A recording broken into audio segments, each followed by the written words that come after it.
Okay, so thank you very much for joining me this morning. Professor Toro is a professor of maths, currently based in Italy, but was given a WUS grant in the 1970s and left Chile after the fall of the Salvador Allende government and the arrival of the civil military dictatorship led by General Augusto Pinochet. He's from Temuco, I believe just south of Santiago. And his career has taken him through various cities in England, starting at the University of Warwick in Coventry, but then working in Leeds, Manchester, Cambridge, and then moving on to another career base in Italy. But also finally receiving recognition from Her Majesty the Queen with an OBE for his services to the UK. So I'm delighted that you're able to share your experiences with us and to reflect back over a number of decades now on that experience in the UK. Thank you very much. You're welcome. Can I start by asking you about the upheaval in Chile, what you remember now of that time, and how you left, what the route was that you left following the coup d'etat? That's right. From Chile in the 70s or late 60s, really, it is an interesting period of the history of Chile. And Allende, of course, came to power in 1970, and he followed the government of Eduardo Frei, a Christian Democrat. Frei, the Christian Democrat, had actually started a series of changes in the country, especially concerned with an agrarian reform. Land ownership of land in Chile is an issue. Mm-hmm. But then 1970 came, and great expectations had been raised by the Christian Democrat government. And so Allende, in a sense, was elected in that reality of hopes and expectations. But of course, Allende had a different program, and he deepened the agrarian reform initiated by Frei, nationalized the mining industry, owned fundamentally by foreign companies. And he strengthened the social area of the economy based on a stronger role of the state, with the aim of redistributing wealth in the country. An issue that was very important, of course, in a poor country where the wealth is very badly distributed. So many people, especially the young and the poor, had very high expectations from the Allende government. We wanted a fairer society. That was our dream, but of course it remained a dream. Yeah. Personally, apart from my own teaching activities and student activities, I was also involved in student affairs. I was a student leader in the university. I was involved in the university reform. On the back of the late 60s period, of course, the student movements that put forward reforms for the university education.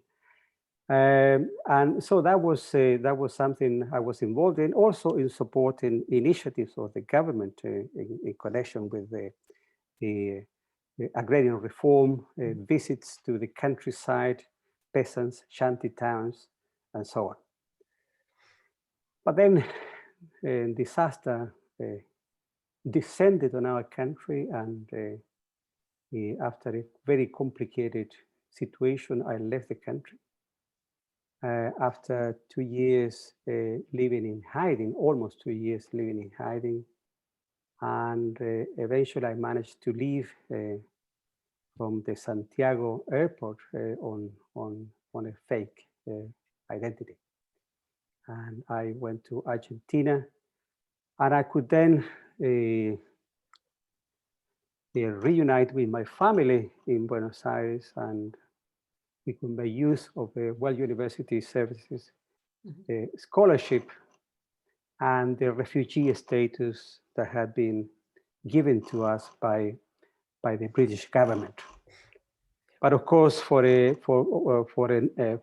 long time, while I was in Chile in hiding, I could not make use of this offer in the UK. So it was a complicated situation that eventually it was resolved happily. And I mean, the route via Argentina was one that a lot of Chilean ultimately exiles took, because no one could have known that, of course, there was going to be a military coup in Argentina in 1976. That's right. So your route was from Argentina to the UK. And that was a difficult journey, as you recount in your book. That's right. Very, very well, with fake ID and a lot of people trying to get through to embassies, and a lot of different routes and attempts that were made. What did it feel like when you finally made it to the UK after those years of hiding and such difficulties to leave Chile? Oh, that was a huge relief to, first of all, to actually take off from Chile. And then in Argentina, that was also a complicated situation. So leaving Chile, that was one issue, and that was indeed a very important step. But then in Argentina in 1975, the situation was indeed very complicated. It was a dangerous country. Many Chileans had left Chile for Argentina. Several that I knew had been actually assassinated in Argentina, including a general of the former Allende government. Very important, powerful people. They were not obviously safe in Argentina, let alone, normal people like me and others. So it was a very complicated situation. Eventually, I managed to clarify a number of issues, legal issues, identity issues in Argentina. And of course, we reunited with my family in an airplane at the airport and flew to the UK. Where you were met by members of WUS, I believe, the people who had set up the grant for you. Indeed, in London, we were met by Well University Services staff, and they took us to a hotel in the center of London. We spent a few days in London, and then we were sent to Coventry, so to speak. As the phrase goes. That's right. So we traveled by train to Coventry, and there was a lot of confusion actually, because we were aiming for the University of Warwick, but the station was called Coventry. So there was a lot of confusion as to where we should go. Eventually we made it, and in Coventry there were a couple of people waiting for us, including a young university lecturer from the mathematics department. And yes, then we were welcomed by Warwick. We were given accommodation nearby, near the Mathematical Institute. And from then on, all the activities related to language courses and restarting university studies and so on began. Yeah. So, I mean, it was not easy arriving in a new country, having to study, suddenly begin to study, which was one of the conditions of the grant imposed by the British government, and having the language issue as well to deal with. How do you remember those years? Were there things about the life in the UK that surprised you or that helped in coping with that situation? Actually, I was not surprised at all. Somehow I was prepared to accept conditions whatever these conditions were, somehow I was in no position to choose. So I was not surprised. I took everything as it came. The challenges were there. And the language was an issue, of course, a tremendous problem for me. I was never very keen on English, and it was difficult. It's actually difficult for Spanish-speaking people to learn English, I think. So that was a challenge. As a matter of fact, I finished my degree without speaking English. That was a very curious situation. As a matter of fact, there was a lecturer who looked after me initially in Warwick, but we couldn't communicate. So whenever we met in a long corridor, from the institute to the refectory, say, he would see me at the other end, I would see him too, and we would look the other way, because if we stopped to talk, there was nothing to be said. Somehow. A very curious situation. But eventually, after finishing my degree, I took the English challenge more seriously, and yeah. And presumably also studying maths was easier because the language is figures. Indeed. That was actually possible. That's right. That's correct. Otherwise, studying literature, for example, that would have been, or philosophy or things like that. That would have been much more difficult. Yeah, true. I like your story in your book about going into the wrong class on the first day, turning up early and discovering that the person talked instead of using numbers. It was the wrong subject. It was the wrong subject. Right. I think all students do that at some point, even if they're not from another country. We all end up in the wrong place at the wrong time. That's right, but they spend 30, 40 minutes listening to this lecturer speaking, and without understanding a thing, thinking that you're still in the right, lecture. That was unusual. Yes. Can I ask you now, reflecting, as it were, after a long and successful career that took you to various different places in the UK, but what did it mean to you at that time to receive the WUS grant and to be able to continue your studies? Because that was the unusual thing about WUS, that it was about keeping lives going forward in extreme circumstances.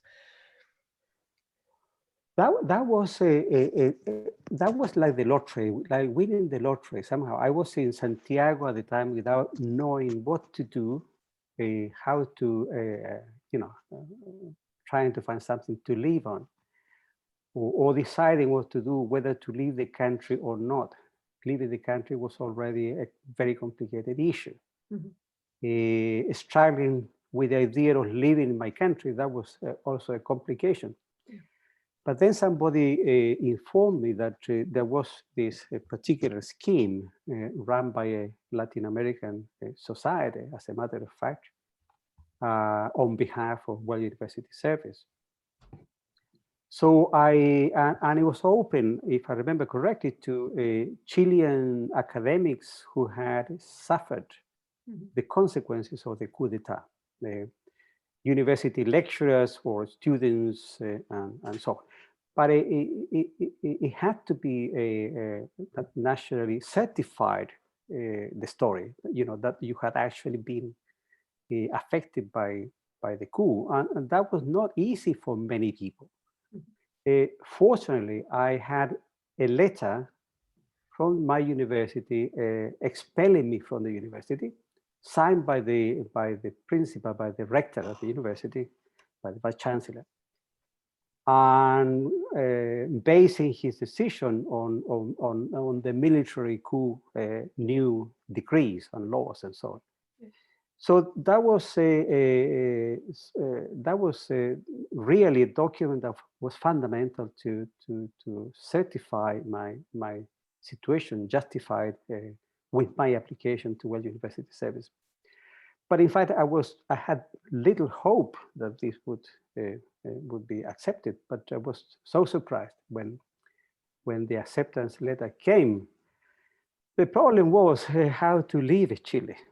And that was a long story, how to actually make use of the grant. That was a complicated story. And during those years that you spent working in the UK, were you able to return to Chile at all? Some people returned early, some people didn't return until democracy. What was your particular connection to your home country that, as you say, was so difficult to leave? That's right. I was not allowed to return to Chile. I was on a list. There were several lists with different levels, I suppose, according to the military junta. I was not allowed to return to the UK. Legally, I did not have Chilean nationality, so I was, from the point of view of the UK and European countries, I was a stateless person.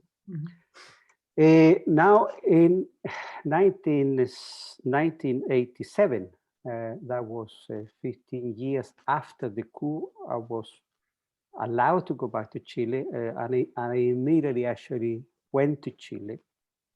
Pinochet was still in power, but about to leave, at least formally. So after 15 years of the coup, I went back to Chile legally.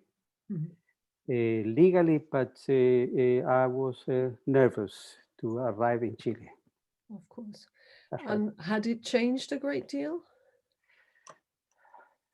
Had it changed the country, you Had mean? Chile changed a great deal? Did you find a country you recognized when you returned? That's right. When I first went back in 1987, I did not have the chance to appreciate the changes in Chile. I spent 4 weeks with my family, and it was all a moment of happiness and so on. So I didn't have the chance to observe how much Chile had changed in those 15 years or so. It was later when I began to travel to Chile every year, every 2 years, for family reasons, sometimes with some academic activities as well, when I began to appreciate the deep changes that had taken place in my country, not only at the level of the structure of the society, the economy, privatization of education at all levels. That was a shock. That was a shock for me. And also the prices that people had to pay for education, the ones who can afford to do that. The return of all the major riches to the old 5 or 6 families of Chile, or to foreign companies, the privatization of all services, Chilean water sold to Chileans by foreign companies at ridiculous prices. And also people themselves. I found that people were changed. Pinochet changed the mentality of the Chileans radically. Fear is in the background. Fear can do anything to you.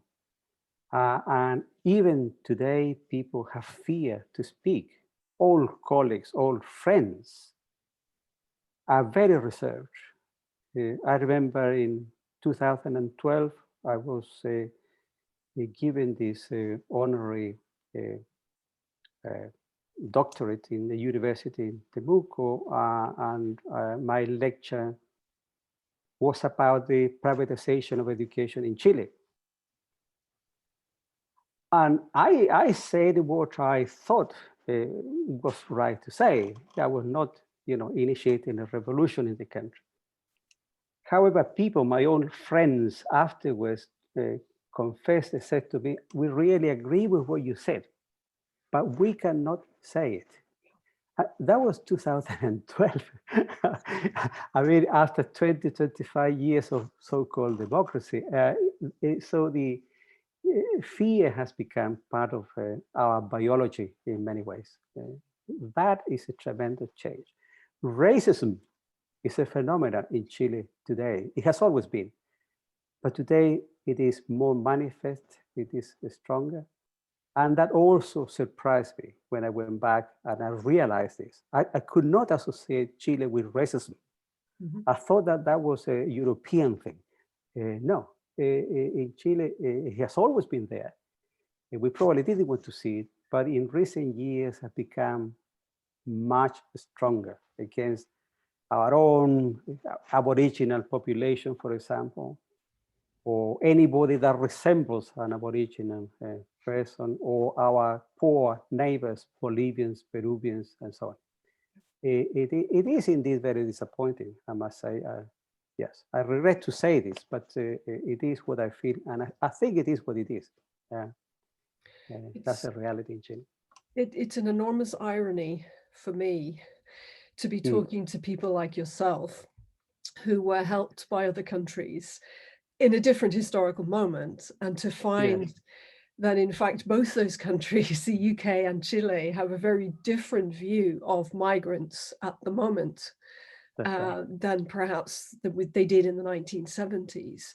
And it's very hard to imagine, I think, the sort of supports that the WUS scheme was able to give. So, you know, in the UK, you had full social security supports, you had full benefits, and were accepted and given the right to reside without much question, really. Right. And this is very different to the situation today, which is one of the reasons why I think it's important to tell this story. Because there are very, very different moments in time. Can I ask you if you ever thought of moving back to Chile, or if that just wasn't a practical option? I had this kind of desire, urge to return back to Latin America, or Chile. Chile was not possible for many years. As a matter of fact, I made an attempt with Mexico that went wrong for a number of reasons. But then this idea, when I actually could go back to Chile, this idea kind of weakened this desire to go back to Chile. Also because I realized that the situation in Chile was not particularly attractive. The question of jobs, continuation of my activity was unclear. I had also developed strong connections, relations in the UK and in Europe. So my family were, my immediate family were in the UK. So that option really faded away eventually. In 2002, I was actually offered a position in a Chilean university, a very nice position by the University of Concepcion, which is probably the third university in the country. But I had already taken the commitment to come to Italy, and so I declined it. So I mentioned this because I'm not saying that my country didn't give me the chance to go back. Yeah. Very often circumstances simply don't permit what we might want to do. And the last question in terms of the ways in which exile of this sort, whether it's forced upon one or then becomes an extended exile because of circumstances, they change our sense of perhaps belonging. And I'm just wondering, do you still call yourself Chilean, presumably, but do you also regard yourself as partly European, or how do you express these various elements that have made up a rich life? Very interesting question, because on a slightly different note, my daughter, or one of my daughters who lives in England, he sent an article in The Guardian to my wife, which was about Isabel Allende. Now, in The Guardian, I think it was yesterday or the day before yesterday, the article referred to her as the Chilean American writer. And so my wife said to me, well, you should refer yourself as a Chilean British mathematician. I always define myself as Chilean, as a matter of fact. When formally I need to, obviously, I hold a British nationality and living in Italy, obviously, my status in Italy is as a member of the European Union or former European Union. So I may use of the UK passport. So I do regard myself as Chilean to answer your question, but of course I feel strongly linked to the UK for the many reasons we've been talking about. Of course. Yeah. And do you think that Chile has begun to perhaps welcome more openly the different views on its past? I'm thinking of the mention you made at the beginning of the dream that never was, and that then, as you say, was changed so radically when society and even mentalities changed under the dictatorship. But do you think that there is a more open recognition of experiences such as yours, or is there work still to be done to appreciate that? Interesting question. That view of people like me in the context of Chile changed by Pinochet and trying to find a way forward. People like me, exiled people, refugees, were initially highly considered when democracy came back in the 90s, probably even early 2000s. As a matter of fact, many refugees went back and took positions in government. Even Michelle Bachelet and Lagos and so on were people who were exiled or refugees in various situations. However, that vision has changed in the last 20 years or so. It has changed tremendously. There is this vision that refugees, exiled people are privileged people who, and they talk about having obtained the Pinochet grant in a kind of sarcastic, manner. It is expressed. No, we're not particularly welcome to Chile today. This is the feeling I have in recent times. And to some extent, I understand that because people who really had to stay in Chile and face a tremendously difficult reality obviously had a much harder time than many of us who actually managed to escape. And so that is understandable. But I must say, we are not necessarily popular people in Chile today in that respect. There are signs. There are signs in the Chilean society today. Society has never homogeneous. There is always a mix of feelings, aspirations, and so on. Students in Chile are a tremendous force. University students and even secondary school students. For years, they have put governments in difficult situations, including the first Bachelet government. Then the Piñera government, 2011, and even recently, students have really put the whole state in a difficult question situation. And last year, there was a social revolt of the poor. The only problem with that is it is pure desperation. There is no leadership. There's no clear aim.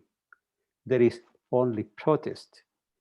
Leaders are sitting in the parliament, completely detached from reality. And that movement that probably has the support of more than 80% of the population, it's a tremendous thing, really. doesn't have a conduction, a guidance, a leadership, an aim. And this is a sad story in Chile today. People are desperate, they are rebelling, but I think there's no going to be change again.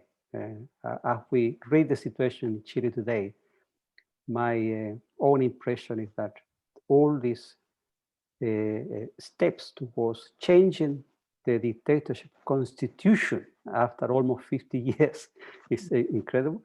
I don't think it's going to be successful, and this will be defined in a couple of months or so. I think the elite in Chile is tremendously wise, has a long experience to be an elite, to lead, conduct the country. And today, this is being shown once again. They have all the mechanism of power in their hands, from the military, from the police, from politicians, the parliament, the media, education, you name it. So I am pessimistic. I'm afraid. I was going to ask you earlier about this. I'm glad you raised it, because a lot of my students who spent time in Chile last year were caught up in watching and perhaps more, but I didn't ask them, in the protests about the situation. So they're quite familiar with it. And it's interesting to see a very different perspective on it, to have that from yourself. So thank you for that. Can I ask you just one very last question, which is now,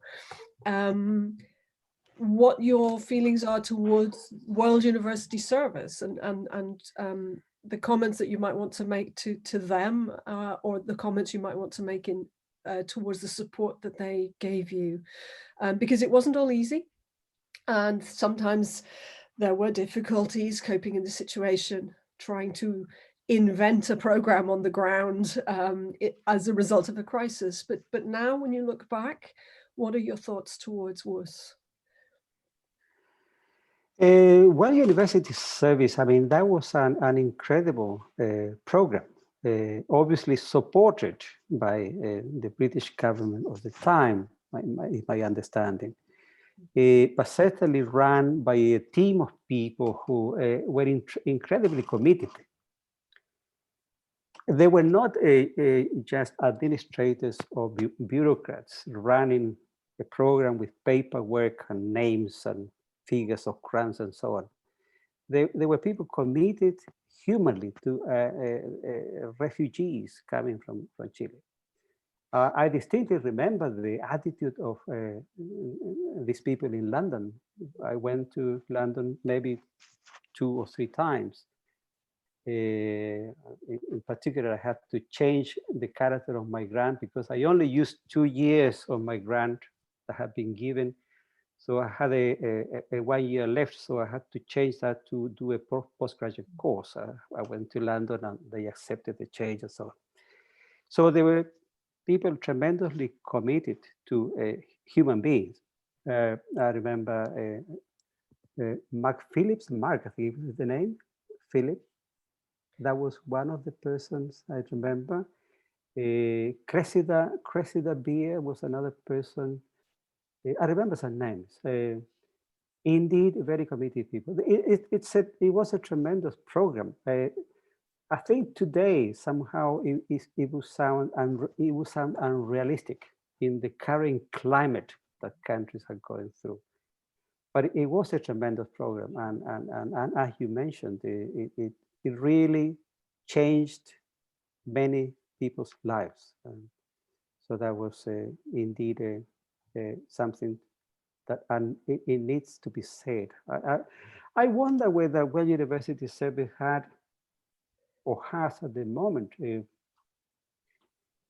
kind of program to reestablish contact with students who benefit from their action, and to see in what ways perhaps some of these people are in a position to contribute in some way. Mm-hmm. I would launch that idea. That's an interesting idea. Thank you very much indeed. Thank you for talking